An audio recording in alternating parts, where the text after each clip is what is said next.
Welcome to this session on explainable AI. In this session we're going to talk about StyleGANs. My name is Bart Romeny from Eindhoven University of Technology in the Netherlands. What are StyleGANs?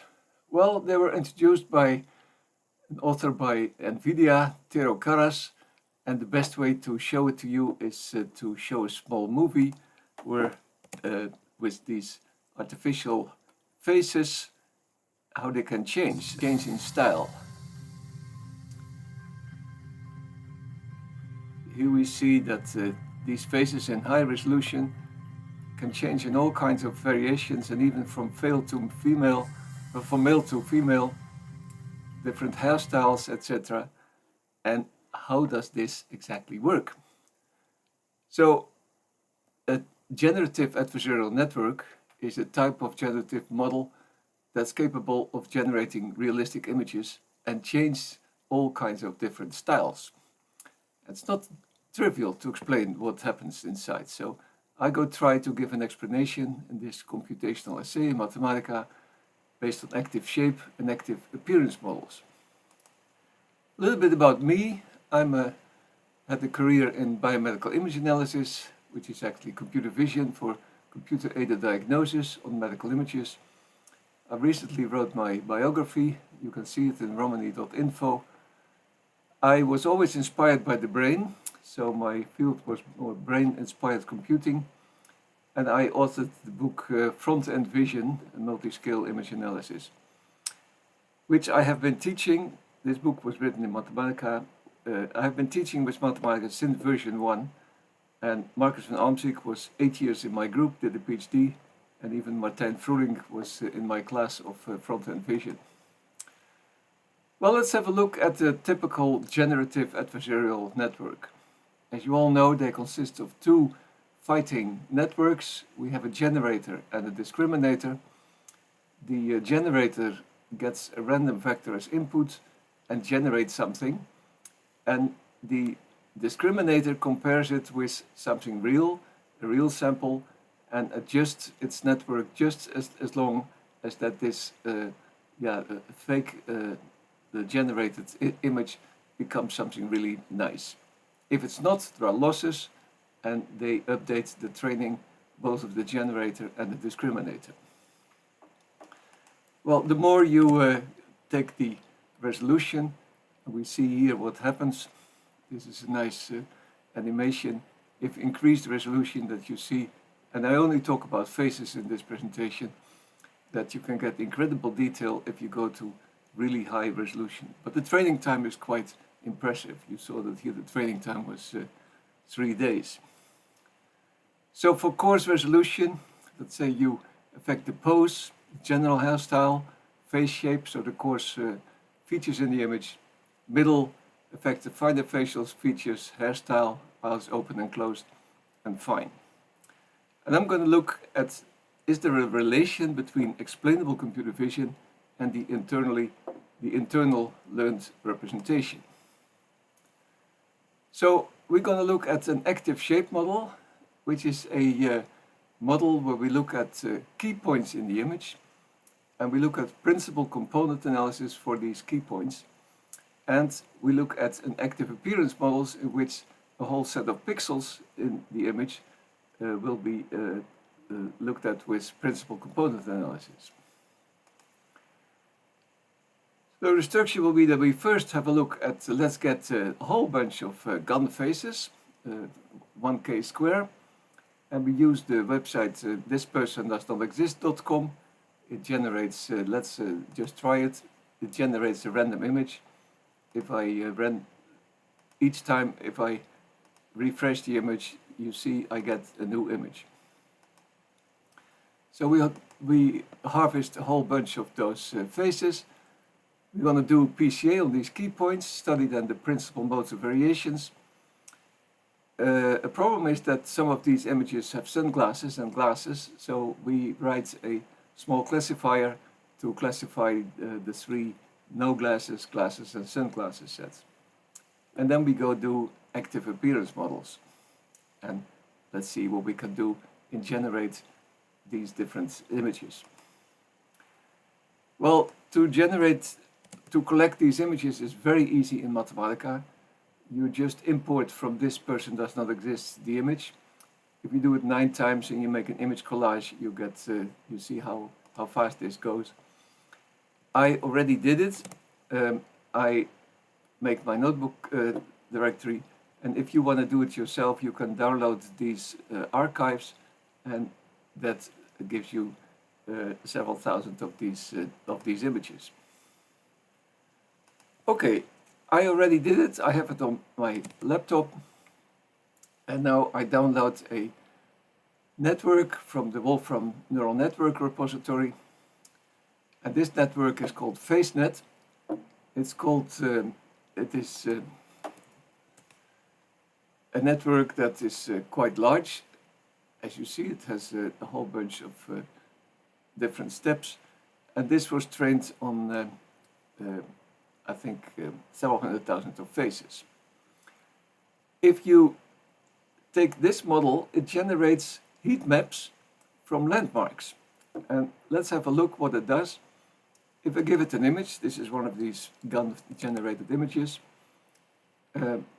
it shows me in an image collage all the different heat maps, and here you see this is the probable location of this particular key point, and so I have 68 of these key points. It's not very precise, so let's have a look at this probability map.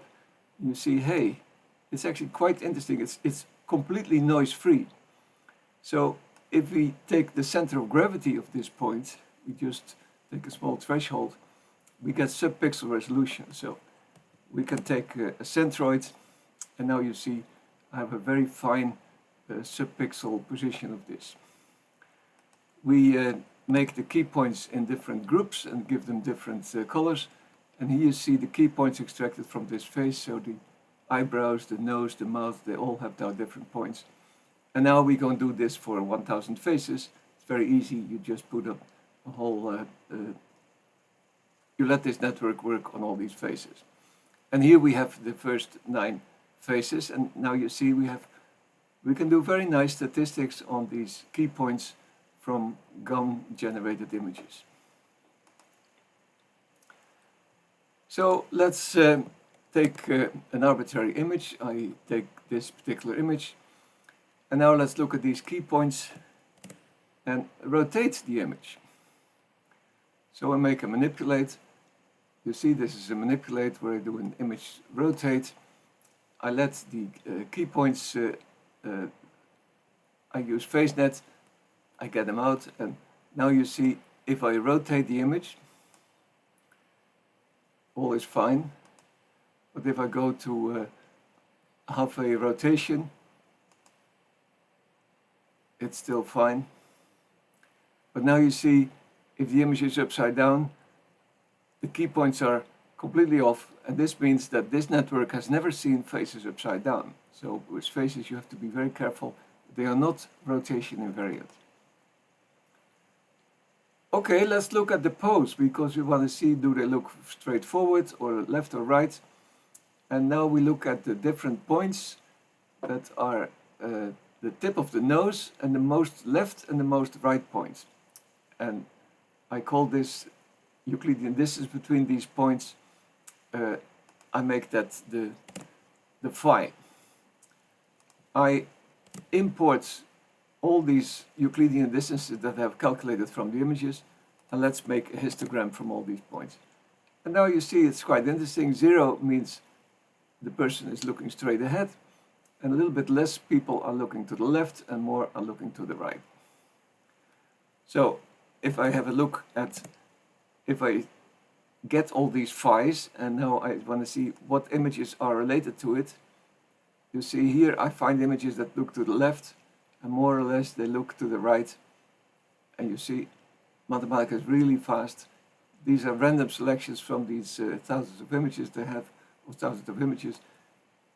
And now you see I have a whole set of variation looking left to center to right. We can even look at the age. So I look at AgeNet and GenderNet and let them, from these thousands of images, let them get what is the age. I already did it, so I import the data set, And you see it is a real data set. A data set is a wonderful command in which you have extremely nice control with a scroll bar. And you see 39 a male, 38 a female. So I have now a very nice selection. It does it pretty well.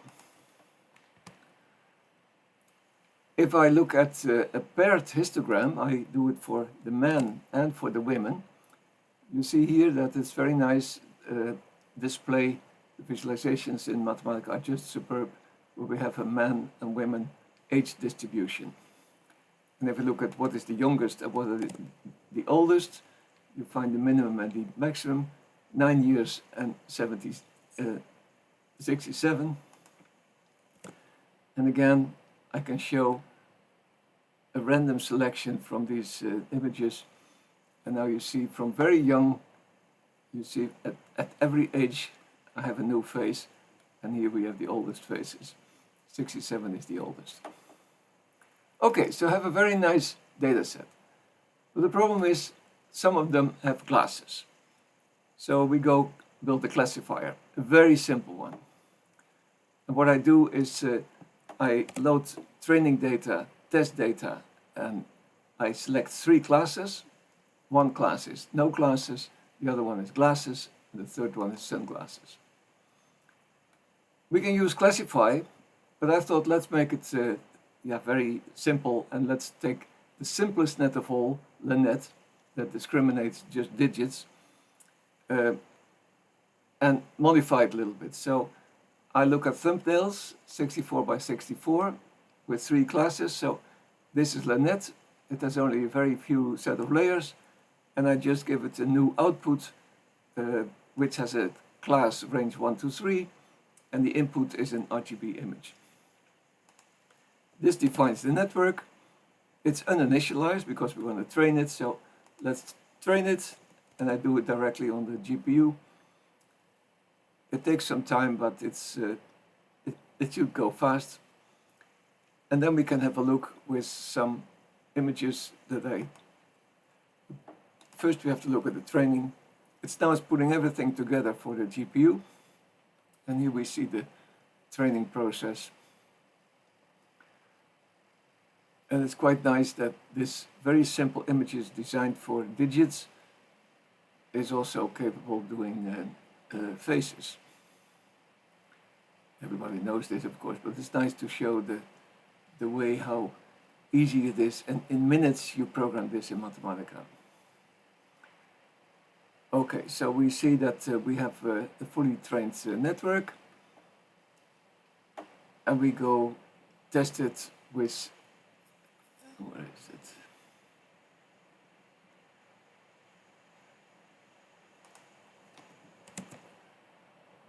We import again an image from the this person does not exist, and here we see this guy has glasses, this has no glasses, so we really have a nice representation, a classification.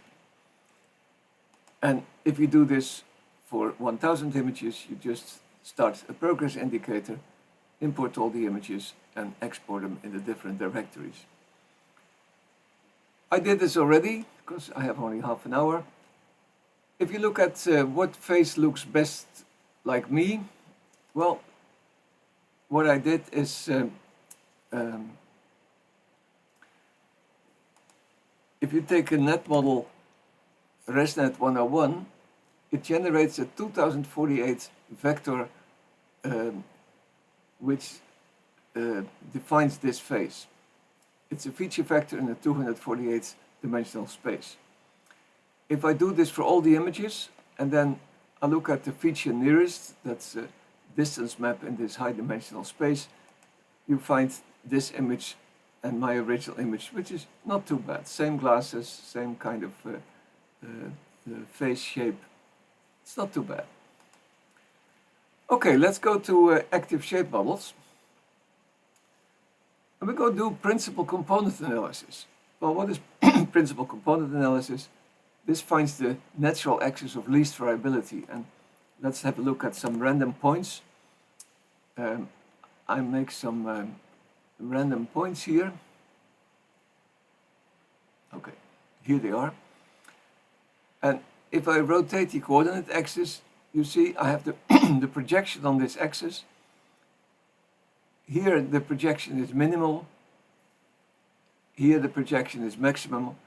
And these two axes are the principal axes from this data set. So we make new coordinates in which we can express, actually diagonalize the matrix of all the positions in here. Very nice to show this in Mathematica interactively. So what we do, we import from 1000 images all these key points. We make them into 1000 long column vectors. You see I have now 1000 vectors of 138 because I had 68 key points and they are pairs. So this is now a matrix, and I'm going to look at what is the mean of all these points. Okay, this is the mean shape from all these 1000 faces. I'm going to look at the eigenmodes from this shape variation. So let's calculate the covariance matrix. It's a square matrix, 136 square, and I calculate the eigenvectors and eigenvalues. The eigenvectors are 136 by 136 and pairs, and I have 136 eigenvalues. If I do an animation where I change the eigenvalues, and this is the first eigenvector, let's stop it, and this is the first eigenvalue, and now you see that is the main variation, is looking left and right. This is the second one, looking up and down. The third one, the fourth one. Now you see there's a lot of mouth change. The sixth one is, of the fifth one is giving the width of the face. And so I can study very easily all the eigenmodes from my shape variation.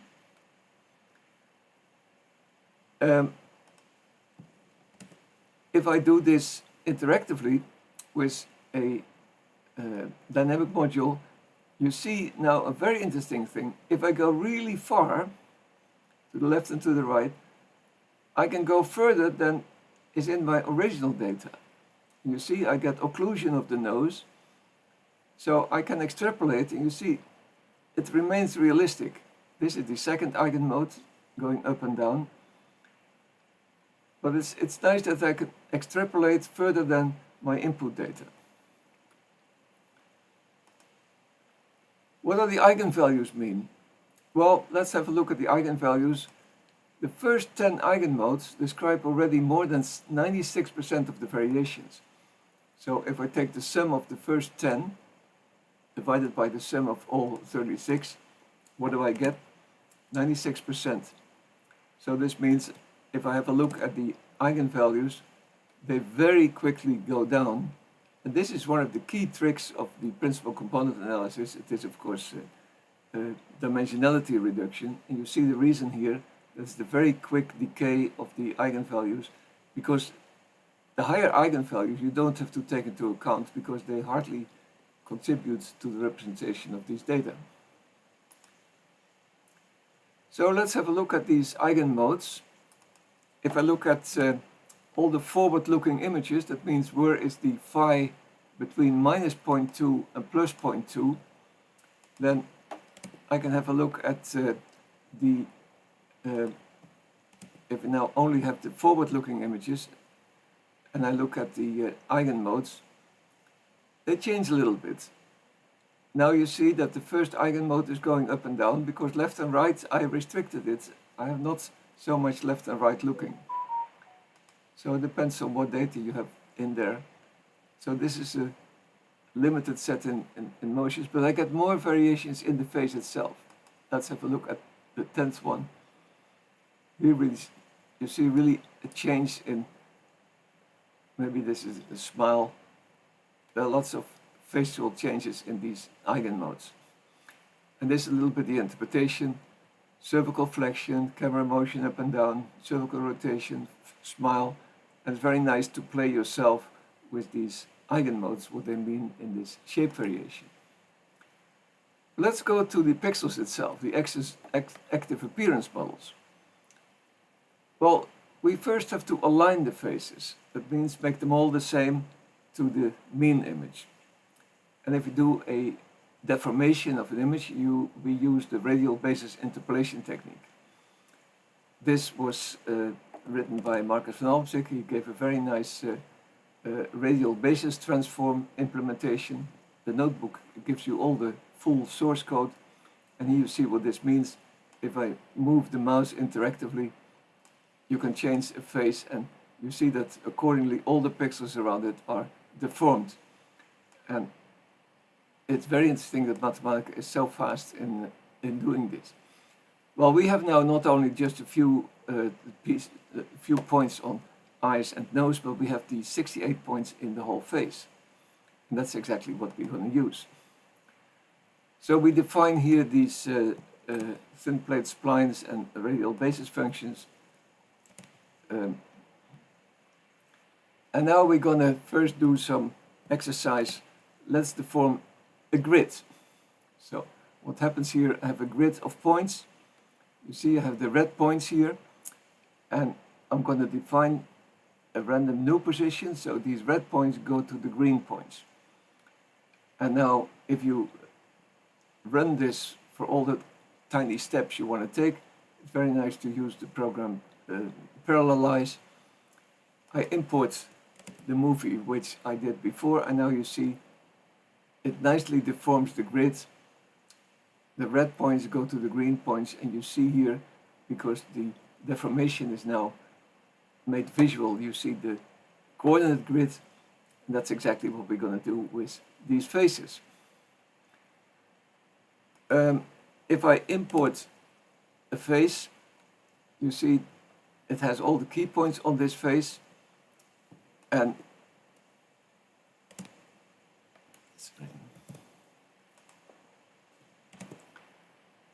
now I import all the key points, and now you see I'm going to move these key points to the mean.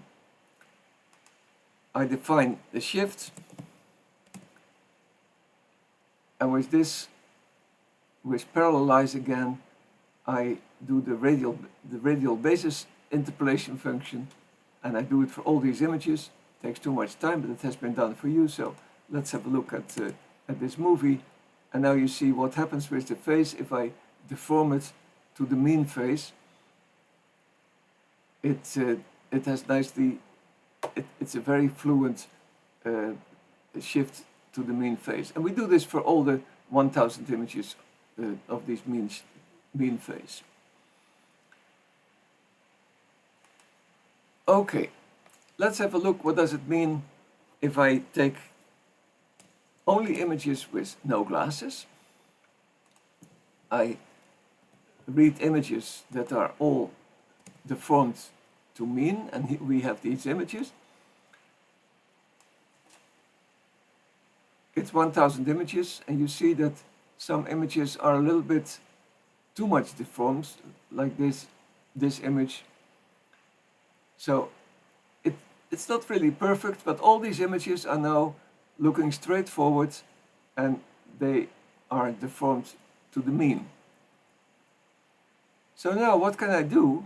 I can select a piece from the image. They have all the same, let's say, and we're going to extract a piece around the eyes. So let's look at the location of the eyes. Normally I make a small manipulate, and what you can do is you set the X and the Y, and you say, okay, let's just select this, and I take this region from all these images. I already did this. I read all these areas. Let's have a look at the mean of these eyes. Okay, this is the mean set of these eyes. And again, I do PCA. I make a covariance vector. I calculate the eigenvectors of the covariance vector.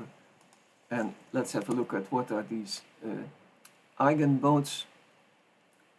Here are the first 7 eigenmodes. And now I get not points, but I get images. So this is the first eigenmode, the second eigenmode, and so on. If I take now the mean plus or minus a little bit of this eigenmode, so I take the mean and I say lambda 1 plus the first eigenmode plus lambda 2 times the second eigenmode, I can make new variation. This is what I think that exactly happens in a StyleGAN, that you can change the eigenmodes, and this is, let's have a look what happens. This changed the intensity. This changed the position of the light source, so from left to right. Let's have a look at 7. Okay, now we see that we have the eyes moving from left to right. So we see that the shape variation and the other variation is very well described by these eigenmodes. Here I have a look at, we take images with no glasses that look forward, and I take these faces, I have already calculated them before. From these faces I take the mean face, and now I go do principal component analysis on the whole face, but these are all straightforward looking images that have been made in the direction, have been converted to, the shape has been converted to the mean. Okay, this is the classical PCA, and I have now the mean. It takes quite some time to calculate from this big matrix, because the image is now much bigger. If you see how big the covariance matrix is, over 150 million entries, but it takes about 93 seconds on my notebook. Okay, I import the eigenvalues and eigenmodes, and now let's have a look what are the first 25 eigenfaces.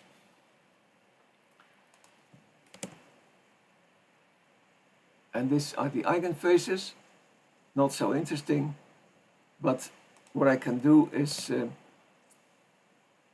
if I manipulate and I see, I take the 23rd eigenimage and I change the mean from the left, I get a girl, and if I take it to the right, I get a boy. So the movie that we started in the beginning with, we can now nicely explain with a computer vision technique based on active shape variation and active appearance variation. And this is a small collage of images with random settings, and you see you get all kinds of male and females in exactly the same as the movie that we started in the beginning. So I come to the end.